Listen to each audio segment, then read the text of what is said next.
Hello friends, welcome to my channel Gyanbaji for you. मैं राजेश पांडे। आज हम डिस्कस करने जा रहे हैं होम लोन के बारे में, होम लोन प्रोसेस के बारे में।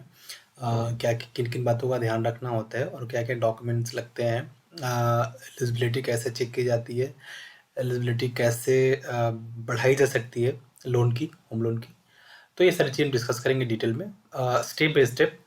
बट फर्स्ट स्टेप अभी हम डिस्कस करने जा रहे हैं।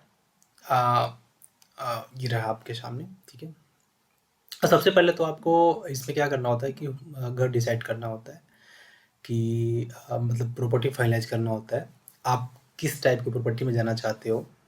तो दो तरह का हो सकता है, या तो हो सकता है रेडी टू मूव, या तो हो सकता है अंडर कंस्ट्रक्शन प्रॉपर्टी, ठीक है। तो दोनों का थोड़ा प्रोसेस अलग है, बट ऑल चीज़ें सेम ही होंगी, ठीक है। वो हम आगे डिस्कस करेंगे स्टेप बाय स्टेप। सो जो पहला चीज़ होता है वो होता है लोन एप्लीकेशन, ठीक है। दूसरा पॉइंट आएगा due diligence by bank, okay. तीसरा पॉइंट जो होगा क्रेडिट अप्रेजल, ओके। हम एक एक चीज डिटेल में डिस्कस करेंगे आगे। तो मैं बता दूं आपको हम क्या डिस्कस करने जा रहे हैं इस वीडियो में, किन किन चीज़ों, कौन कौन से टॉपिक हम कवर करेंगे। तीसरा होता है loan sanction, offer letter and acceptance, ठीक है, loan agreement and sale deed and DD hand over, और फाइनली लास्ट में पोजीशन, जो कि आपको घर मिलता है, ठीक है। तो ये सारे प्रोसेसेस हैं, हम आगे डिस्कस करेंगे, ठीक है। एक एक करके करते हैं। तो पहला है लोन एप्लीकेशन, ठीक है। लोन एप्लीकेशन में जो है फर्स्ट आता है इंक्वायरी। अब इंक्वायरी क्या होता है? अब इंक्वायरी ये होता है कि आपको क्या करना होता है कि आप ऑनलाइन इंक्वायरी कर सकते हो या डायरेक्टली ब्रांच में जाके इंक्वायरी कर सकते हो फाइनेंसर के, ठीक है। तो आप दो तरीके से आ सकते हो। दूसरा क्या होता है, आपको, अब सपोज आपने इंक्वायरी किया ऑनलाइन, आपको पता चला कि चलो आपने 5 बैंक से इंक्वायरी किया और पांचों का इंटरेस्ट रेट आपके पास आ गया। आपको करना क्या है कि आपको पहले तो नेगोशिएट करना है फाइनेंसर से कि मिनिमम, मतलब देखो आज के टाइम में जो rate of interest home loan का है, वो आप ये मान के चलो 6.5% लेके, और I think 8-9, depend on your credit score. But मेरे को जो लगता है कि आपको ये नेगोशिएट करना चाहिए बैंक से लोवेस्ट इंटरेस्ट रेट के लिए, कि जितना कम में हो सकता है उतना आपको नेगोशिएट करना है फाइनेंसर से, ठीक है। और इसके बाद कंपेयर करना है। सपोज मैंने बताया आपका 5 बैंक आपके पास कोटेशन आ गया, 5 बैंक का इंटरेस्ट रेट आ गया, आप कंपेयर करो, कंपेयर एंड बाई, है ना, यहाँ पे रूल आ गया कि कंपेयर करो, और फिर आप ले सकते हो, आगे प्रोसीड कर सकते हो, ठीक है।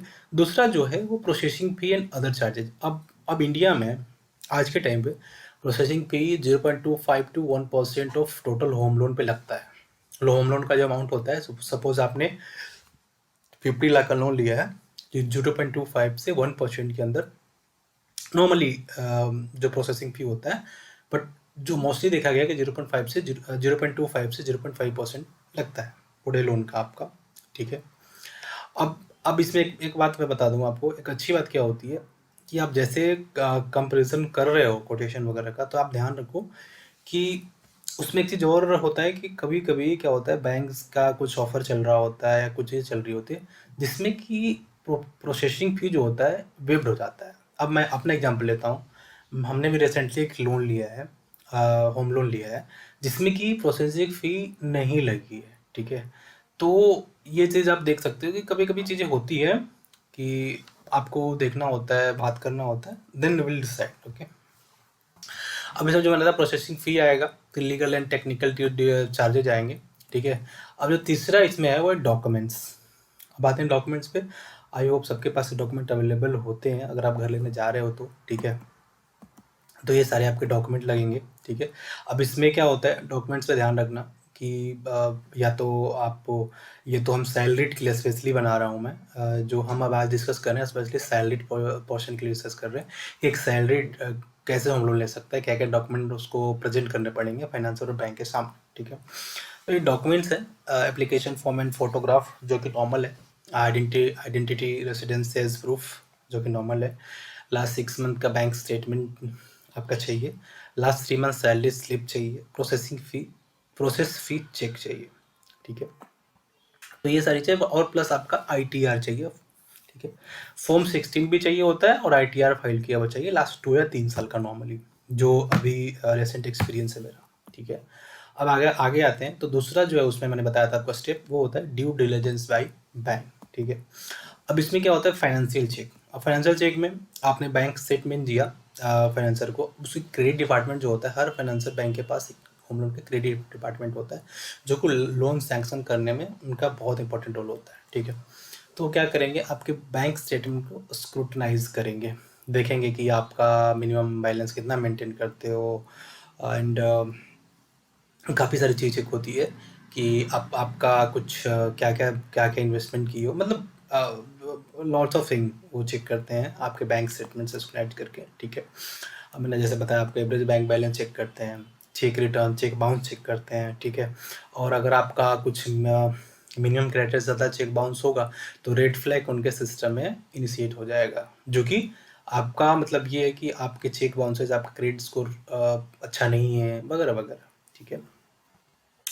तो चौथा होगा, अब इसमें ये भी चेक करते हैं कि आपकी कौन सी अदर्स लोन चल रही हैं, क्या क्या लायबिलिटीज़ है, क्या क्या आपने ऑलरेडी लोन लिया हुआ है, ये सारी चीज़ें चेक करते हैं। जो कि अब अगला स्टेप आता है, वो होता है नेट इनकम, ठीक है। Net income to calculate. अब नेट इनकम होता है कि सपोज मान लो आपकी सैलरी 10 लाख रुपए है, ठीक है। तो अब जो लोन होगा आपका, बहुत इम्पोर्टेंट है कि आपके नेट इनकम पे डिपेंड करता है कि आपकी लोन क्या होगी, ठीक है। अब जो नेक्स्ट है वो सिविल स्कोर होता है। अब सिविल स्कोर का मैं बताऊँ, सिविल स्कोर आपको 750 प्लस मेंटेन है तो आपको अच्छे इंटरेस्ट रेट और मिल सकते हैं, ठीक है। सपोज आपका सिविल स्कोर 750 प्लस है तो आपको आई थिंक 6.5 6.5 6.7 6.7 6.8 आई थिंक इसके अंदर आपको लोन मिल सकते हैं। जो मैंने अभी रिसेंट का मेरा एक्सपीरियंस है उससे मैं बता रहा हूँ कि आपको ये मिल सकते हैं अगर आपका 750 प्लस हो तो, ठीक है। तो ये मेंटेन करना बहुत ज़रूरी होती है। आप कोई भी लोन लो, सिविल स्कोर चेक किया ही जाता है, खास करके होम लोन में तो बहुत ज़रूरी होता है, ठीक है। आगे है फील्ड इन्वेस्टिगेशन। अब इसमें होगा verification of your address, contact detail, employer credential, physical visit.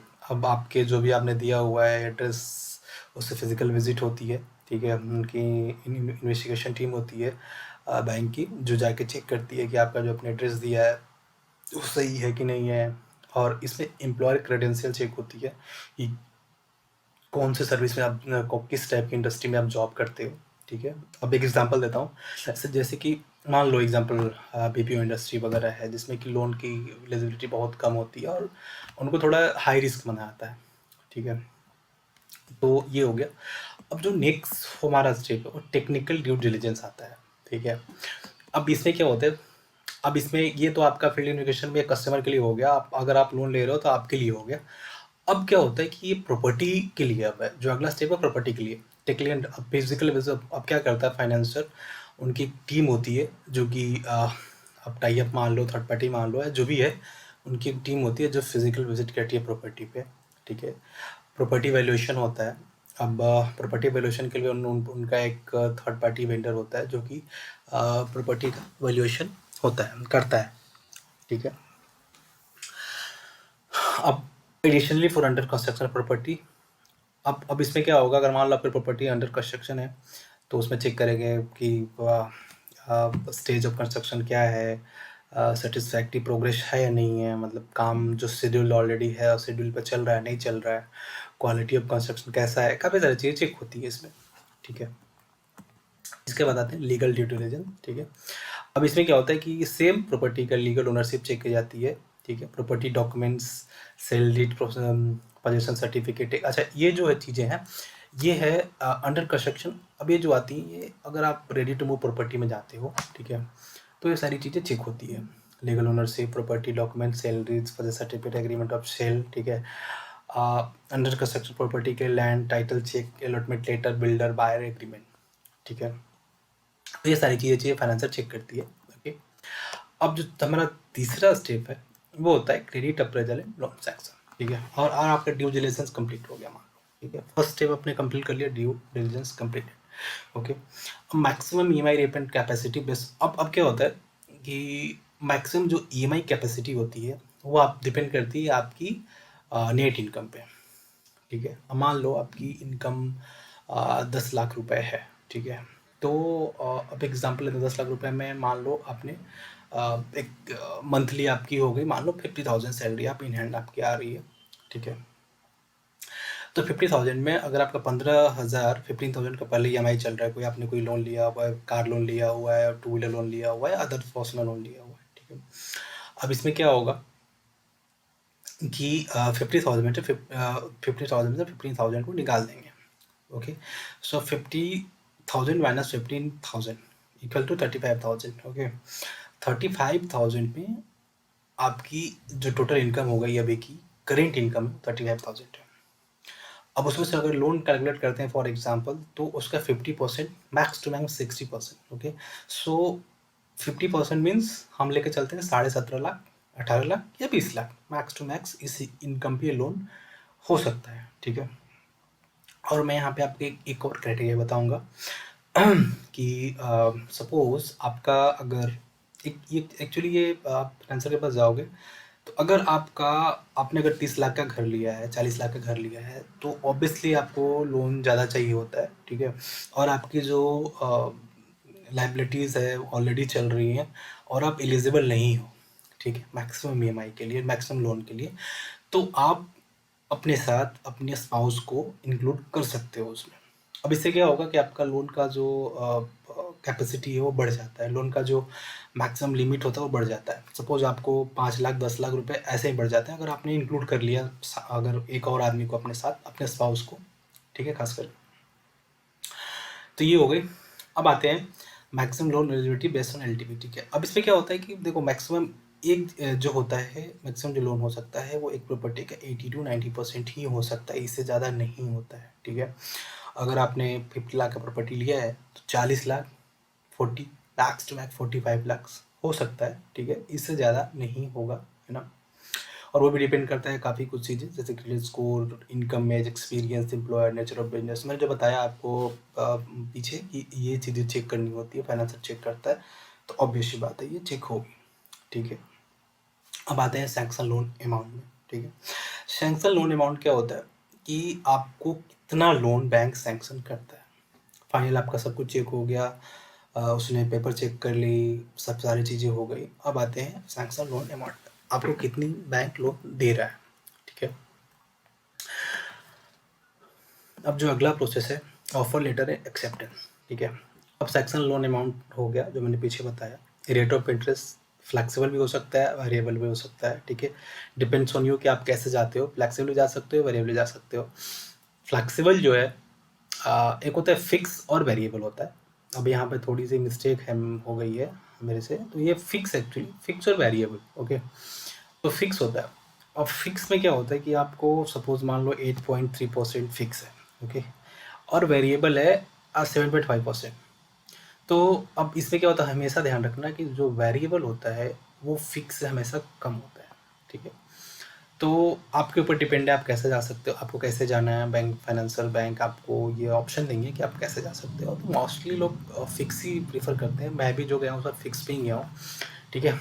तो ये हो गया टेन्योर ऑफ लोन। अब टेन्योर आपका कैसे कितना, अब इसमें भी एक बहुत बड़ी बात है कि कई लोग सोचते हैं कि हम जब घर लेंगे 2 बच्चे हो जाएंगे, थोड़ी ज़िंदगी में शांति आ जाएगी तब लोन लें, बट ऐसा नहीं होना चाहिए। आपकी एज के ऊपर, टोटल एज के ऊपर डिपेंड करता है 60। अब क्या होता है, सपोज आपका एज 40 ईयर्स है, ठीक है। 40 ईयर्स में आपने अगर होम लोन लिया तो वो कितने साल का मिलेगा, 20 ईयर्स के लिए आपको मिलेगा, ठीक है। तो कोशिश आपको ये करना है कि मैक्सिमम, अब आपके पास उतनी उस समय कैपेसिटी नहीं है, आपके पास खुद फिक्स इनकम नहीं है, अगर आप चाहते हो कि लोन पे ही लेना है तो एज भी बहुत बड़ी मैटर करती है इस चीज़ में। जितना ज़्यादा एज होगा उतना आपको EMI आपकी उतनी बढ़ेगी, ठीक है, EMI उतनी ज़्यादा आएगी पर मंथ जो EMI आती है ना, तो ये भी ध्यान रखना चाहिए। Mode of free payment, mode of payment में आप कर सकते हो कि आप कैसे करते हो, ACH करते हो, चेक से करते हो, PDC चेक्स वगैरह लेती हैं फाइनेंसर, ठीक है। अब स्पेशल स्कीम है, स्कीम हो सकता है कि प्रधानमंत्री आवास योजना है, कई सारी चीज़ें होती है कि आप कई स्टेट में तो आप अपनी स्पाउस का नाम पे लो, फीमेल का नाम पे लो, तो वहाँ भी डिस्काउंटेड होती है, वहाँ भी छूट होती हैं, तो वो सारी चीज़ें हैं, ठीक है, वो चेक होता है। Validity offer. अब वैलिडिटी ऑफर क्या होता है कि मैक्सिमम 2 महीने का होता है, 60 डेज़ और 90 days, depends on financer, but maximum नहीं होता है। हमारे इंडिया में 60 से 90 दिन का वैलिडिटी होता है, जो ऑफर लेटर देती है फाइनेंसर आपको, वो 60 से 90 दिन वैलिड होता है, ठीक है। टर्म एंड कंडीशन, अब टर्म एंड कंडीशन में क्या करते हैं, वो लिखते हैं कि जो भी उनकी टर्म एंड कंडीशन है, और उसमें स्पेशल टर्म डालते हैं कि आपकी सपोज़ आपका कोई ऑलरेडी लायबिलिटी चल रहा है, तो आप उसको क्लोज करना है, क्या करना है, तो बहुत अच्छे से पढ़ना चाहिए इसको। आगे आने वाले वीडियो में दिखाऊंगा आपको कि ऑफर लेटर कैसा होता है, ठीक है। तो ये सारी चीज़ें होती हैं, तो आपको बहुत अच्छे से पढ़ना है टर्म एंड कंडीशन कि क्या क्या लिखा हुआ है। अगर आपको नहीं पता है, आप नहीं पढ़ सकते हो, तो किसी ऐसे आदमी से जरूर पढ़वाओ जो जानता हो, थोड़ी नॉलेज रखता हो, ठीक है, ताकि आपको एक्सप्लेन कर सके चीज़ों को। इसके बाद आप ऑफर लेटर साइन करो, है ना। ऑफर लेटर्स आपने सब फाइनल कर लिया, इसके बाद ऑफर लेटर साइन करोगे, ठीक है। अब जो चौथा हमारा स्टेप है लोन एग्रीमेंट। अब ये अंडर कंस्ट्रक्शन के लिए है। अंडर कंस्ट्रक्शन में क्या होगा कि all borrower sign the agreement. अब एग्रीमेंट है, सारे बोरोवर को साइन करना है, ठीक है। एक post dated cheque of loan, पूरे लोन अमाउंट का फाइनेंसर लेगा, है ना। इसके बाद अंडर कंस्ट्रक्शन प्रॉपर्टी है, तो उसमें एग्रीमेंट होगा बैंक और बोरोवर और बिल्डर के बीच में, तीनों के बीच में ट्राई एग्रीमेंट इसको बोलते हैं, ये होगा। Loan disbursement as per constructor. अब इसमें क्या होता है कि सपोज कंस्ट्रक्शन चल रहा है, तो लिखा होता है जो आपको मिलेगा ना ऑफर लेटर वगैरह, उसमें बिल्डर से जो मिलता है आपको, उसमें चीज़ें लिखी होती है कि 75% आपको इतना पैसा देना है, 60% कंस्ट्रक्शन पे इतना पैसा देना है, 90% कंस्ट्रक्शन पे इतना पैसा देना है, ठीक है। तो मेंशन होता है ऑलरेडी, जो कि फाइनेंसर उस कंस्ट्रक्शन के हिसाब से पेमेंट करता है डायरेक्टली टू बिल्डर, ओके।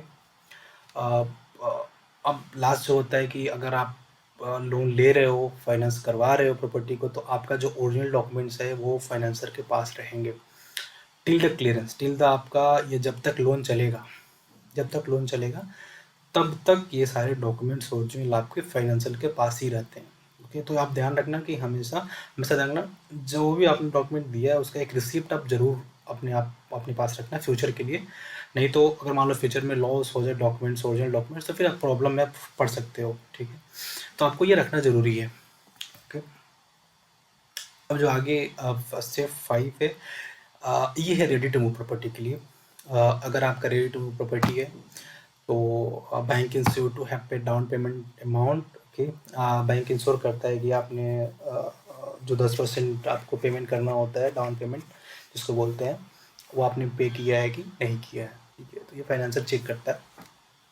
इसके बाद लोन अमाउंट डी 100%। इसके बाद लोन अमाउंट का जो डी होता है वो कर दिया जाता है हैंड ओवर सेलर को 100%, ओके। बिकॉज ये रेडी टू मूव प्रॉपर्टी है, तो इसमें कोई भी कंस्ट्रक्शन के हिसाब से पेमेंट नहीं करना है। डायरेक्टली टोटल जो है टोटल अमाउंट है जो बिल्डिंग का, फ्लैट का, वो हैंड ओवर करता है फाइनेंशियल बिल्डर को डायरेक्टली, आपका उसमें कोई रोल नहीं होता है। इसके बाद bank collect original property document, जो ऑलरेडी मैंने पीछे बता चुका हूँ, और बैंक रिसिप्ट प्रोवाइड करती है सारे डॉक्यूमेंट कलेक्ट करने के बाद, ओके। तो ये 5 स्टेप से फ्रेंड्स, आई होप आपको थोड़ी हेल्प तो मिली होगी इससे। और अगर आपको कुछ क्वेरीज हो, कुछ सजेशंस हो, तो आप ज़रूर लिखें, कमेंट्स करके बताएं कि आपके क्या सजेशन है। और आगे आने वाले टाइम में हम और भी वीडियो बनाएंगे, तो उसके लिए आप ज़रूर हमें सपोर्ट करें, चैनल को लाइक सब्सक्राइब ज़रूर करें, ओके। और जो बेल आइकन है उसको ज़रूर दबाएं, ओके। Thank you.